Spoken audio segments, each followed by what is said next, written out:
Številka o brezposelnosti, število prejemnikov denarnih socialnih pomoči in prejemnikov iz zavarovanja brezposelnosti smo danes že slišali. Slika se bo lahko že jutri poslabšala glede na same razmere v Muri. Moj namen danes je predvsem predlagati predlog, katerega vlada do sedaj še ni uporabila in je zelo koristen in katerega so uporabile druge države v Evropski uniji. To je Evropski globalizacijski sklad, katerega je do sedaj uporabilo 13 držav v Evropski uniji, predvsem v panogi tekstilne industrije. Kaj to pomeni? Ta sklad je bil ustanovljen že leta 2006, predvsem pa pomaga tistim tovarnam, ker imajo presežne delavce. V začetku je bila ta omejitev na 1000 delavcev, sedaj v času češkega predsedovanja, predzadnjega, je pa češko predsedstvo predlagalo, da se ta meja zniža na 500 delavcev, seveda tudi zaradi krize, gospodarska kriza, katera je nastopila v teh časih. Zato bi lahko Mura izkoristila ta globalizacijski sklad, da bi pridobila določena sredstva za tiste osebe na čakanju. Vedno vsaki dan se govori o številkah, vendar vemo, da so to ljudje z imeni in priimki in da za njimi stojijo številne družine.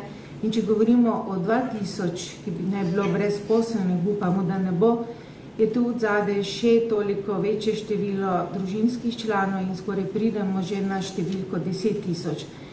Globalizacijski ta fond, sklad, je predvsem v tem, da ima individualni pristop do posameznika.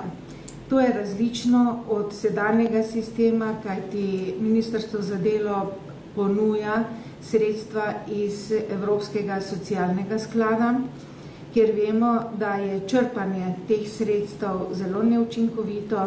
V primeru Evropskega globalizacijskega sklada pa se sredstva dobijo takoj in tudi priprave so krajše, kajti delavci bodo, ko bodo ostali brez službe, takoj rabili denar za usposabljanje.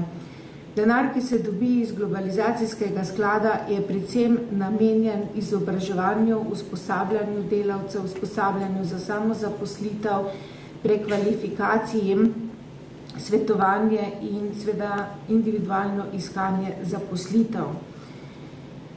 Če navedem primer v Belgiji, katera se je soočala z enakimi težavami v tekstilni industriji. Gre za manjša tekstilna podjetja iz 3 različnih belgijskih provinc. Zaprosili so za pomoč za 2168 delavcev v skupni višini 9,2 milijona evrov so dobili. Seveda v enem primeru za 9 mesecev, v drugem primeru za 8 mesecev. V tem svojem stroškovniku so navedli tudi, da 250 evrov dobi delavec, ki si sam najde zaposlitev, in 750 evrov tisti delodajalec, ki sprejme na delo tega delavca, ki je ostal brez zaposlitve. Pristop, kot sem že omenila, je povsem individualen. To je svetovanje, kako se prijaviti za službo, kako nastopati na razgovoru, informiranje o prostih delovnih mestih, certificiranje znanj in financiranje splošnih izobraževalnih tečajev in specialnih izobraževalnih tečajev. Prednosti globalizacijskega sklada pred ukrepi aktivne politike zaposlovanja so v tem, da je denar zagotovljen, da se takoj hitro dobi, medtem ko pri programih aktivne politike zaposlovanja so potrebni javni razpisi, potrebnem določen čas in seveda tudi ni rečeno, da vsakdo, tudi če se iz Pomurja prijavi na te razpise, izpolnjuje vse pogoje. V zakonu, ki je bil danes omenjen, so navedeni programi aktivne politike zaposlovanja in da se celo povečajo sredstva v tem primeru, seveda, če bodo te pogoji izpolnjeni, če ne bo denar šel drugam. To se pravi, da ta denar ni točno določen za Pomurje.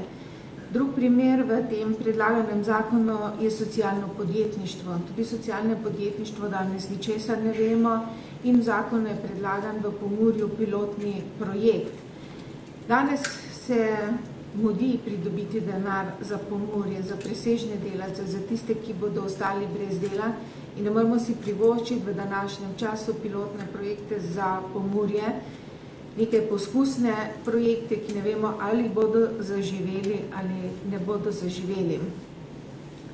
Seveda želimo si za temi ukrepi, predvsem, da se bi večji del izkoristil globalizacijski sklad, da bi tudi v Pomurju zavladala socialna država, da bi ljudje imeli varno zaposlitev, primerno plačilo za dostojno življenje in tako se bomo trudili, da bomo še naprej spremljali ukrepe vlade in predlagali tudi ukrepe, ki so že na razpolago in tudi pripravili nove. Hvala lepa.